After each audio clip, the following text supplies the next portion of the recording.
the way that education is structured, not just from a like sit in the class and watch someone talk for 3 hours while they read things off of Wikipedia, but from a high level government standpoint of just the sheer volume of red tape's insane. There's a reason why pretty much every games course is always using tech that's years behind.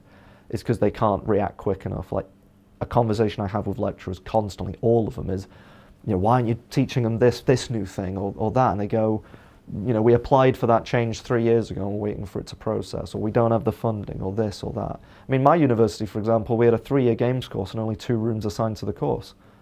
So if there were ever lectures going on, there wasn't enough room. And if you wanted to work, actually outside of course time on your games and work with people, there was never a room to go to. So it's, and this is not a unique thing to my course, this is something I hear constantly around Manchester and the entire country. So I think the structure of, in particular, higher level education is foobarred, to put it lightly. And I think I always question high school and college students when I regularly ask them, like, what are you going to do next? And they go, I'm going to go uni and do a games course or a programming course. I just go, why?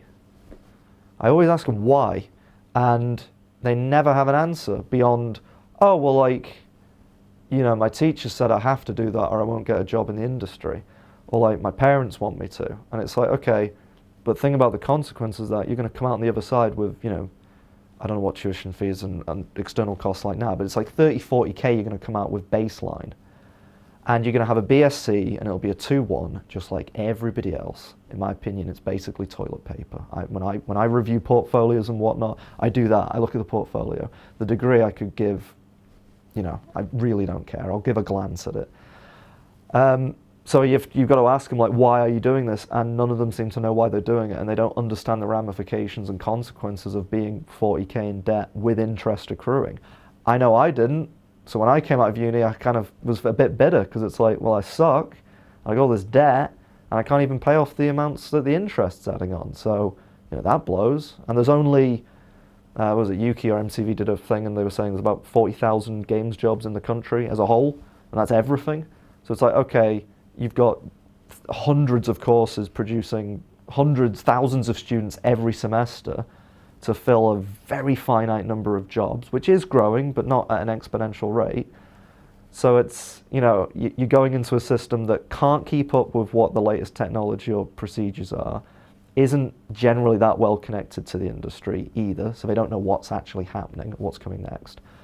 You're paying massive amounts of money to probably not even have a room that you can study in, and you're going to come out of it into one of the most like hyper-competitive markets in the world, which has almost no jobs available, and every month your interest debt accrues. And it's like, so, and but that's the normal process that most people go through. It's mental, it's mad. So I try to not stop people from going into the system, because it's their choice, and if they've got a plan, great, but just question decisions, because I think it's, overall this process is causing more harm than good, and it's stopping people from just getting into making games.